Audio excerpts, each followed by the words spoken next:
दीपावली झाड़ू पूजन विधि। हम आपके लिए लेकर आए हैं दीपावली पे झाड़ू पूजा कैसे करें। तो नारियल की झाड़ू आते हैं और इसी तरह की फूल झाड़ू भी आती हैं। तो यह दोनों ही झाड़ू हमें खरीदनी होती हैं, या आप इनमें से एक झाड़ू भी खरीदना चाहें तो खरीद सकते हैं। तो इस तो इस तरह की झाड़ू हम लोग धनतेरस के दिन खरीदे, और झाड़ू को जो भी पूजा की जाती है, आप धनतेरस के दिन झाड़ू की पूजा अवश्य करें।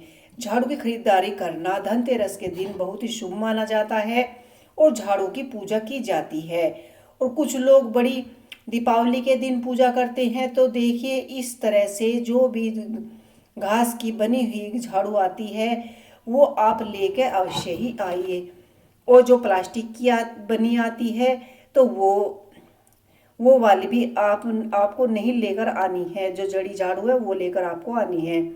इस तरह से हम पहले झाड़ुओं को स्वच्छ कर लेंगे, उसके बाद हम झाड़ू पूजन करेंगे।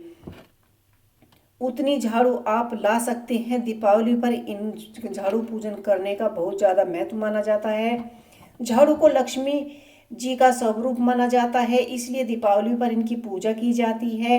इसके बाद हम लोग वस्त्र स्वरूपी कलावा अर्पित करेंगे, उनको तिलक लगाएंगे, वस्त्र रूपी कलावा अर्पित करेंगे। हमने कलावा यहाँ पर मैं बांध रही हूँ।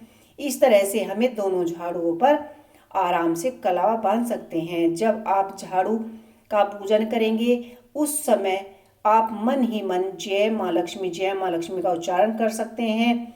तो देखिए, यहाँ पर मैंने कलावा समर्पित कर दिया है। इसी तरह से दूसरी झाड़ू पर भी मैंने यहाँ पर कलावा समर्पित कर दिया है। तो इस तरह से हम अब तिलक लगाएंगे, भोग प्रसाद चढ़ाएंगे, रोली चंदन कुमकुम से हम यहाँ पर टीका लगाएंगे। जैसे हम अपनी पूजा करते हैं तो यहाँ पर आप रोली से, चंदन से, कुमकुम से टीका लगाइए और झाड़ू पूजन कीजिए। इसके बाद हम भोग प्रसाद में हम थोड़े चावल चढ़ा देंगे, खील पतासे चढ़ा देंगे। दक्षिणा रखना ना भूले। भोग में जो भी आप मिठाई खील पतासे लेकर आए हैं आप पूजा कर सकते हैं, और झाड़ू का पूजन करके करेंगे तभी हम खील पतासे का भोग भी समर्पित करेंगे। इसके अलावा आप किसी मिठाई का भोग समर्पित करना चाहें तो कर सकते हैं।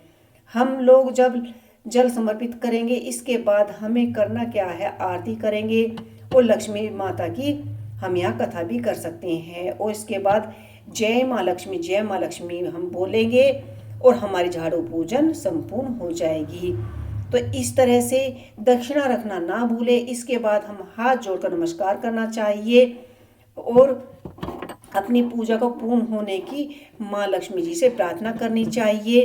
तो उनकी आरती करनी चाहिए, उनकी कथा सुननी चाहिए। और दीपावली के दिन महालक्ष्मी जी की आरती करना बहुत ही शुभ माना गया है। तो इस तरह से आपको झाड़ू पूजन करना है और माँ लक्ष्मी जी से अपने घर में सुख शांति बरकत के लिए प्रार्थना करनी है। तो ये थी हमारी झाड़ू पूजन की संपूर्ण और सरल विधि। आपको ये विधि कैसी लगी मुझे कमेंट बॉक्स में लिखकर अवश्य ही बताइएगा। और मेरे चैनल को लाइक कीजिए, शेयर कीजिए, सब्सक्राइब कीजिए। जय माँ लक्ष्मी।